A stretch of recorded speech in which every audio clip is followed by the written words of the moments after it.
Those 5 months. I stepped into a new life with dreams shining in my eyes, leaving behind my city, my people, and my family, ready to build a new family of my own with someone I called mine. I knew there would be obstacles, a roller coaster ride ahead, fully aware of the journey with all its highs and lows. Only a day had passed in the new house when I was asked about the honeymoon tickets that had been delayed. I had been busy packing bags, attending last-minute farewells with friends, gathering the emotions of leaving my parents' home behind. He could not understand any of it and pushed me aside at the airport, without pausing to hear my side of the story.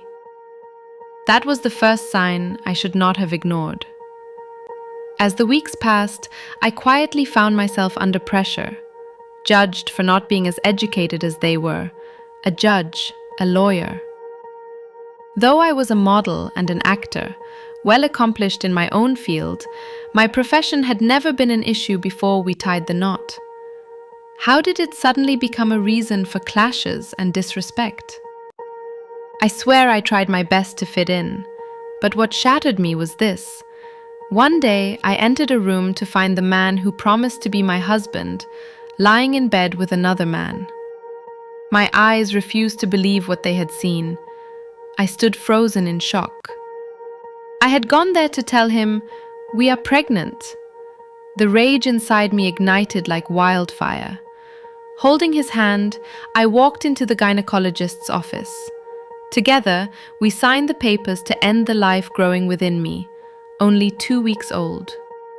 The world, including his family, cursed and blamed me for that decision. How could I answer their questions when I was still trying to protect his image? Somehow, I forced myself to endure and move through that pain. Yet while I was still drowning in that sorrow, one evening, as I sat quietly in my room, he stumbled in under the influence, seized me by the shoulders, and hurled me to the floor as though I were nothing more than a doormat. His feet crushed me down, as if I were a patch of mud beneath them, something to wipe away his dirt upon. I could not even gather the strength to stand again. There was no hope left within me. I knew my mother would still ask me to adjust, to speak to him gently, to make him feel attracted to me. Those were her so-called solutions. The only hope I had left was my younger brother, serving the nation with pride. I called him, and his response was exactly what I needed. "Come home." The tickets were booked for the very next day. And here I am tonight. My life is gone, and my spirit has slipped beyond my body.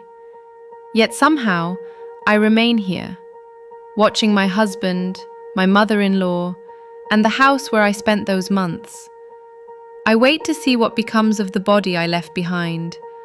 Will justice find its way to me after I am gone? Or will everything simply be allowed to pass?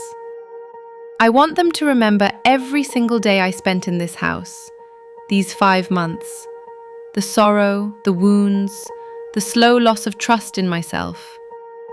I lived each day believing, hoping, that someday things would be better. I felt helpless, unable to walk away on my own. And by the time a ray of hope finally appeared, I had already left my body behind. Those 5 months tore apart my heart and my very being, leaving me broken beyond measure. Now set free at last, my soul seeks no consolation,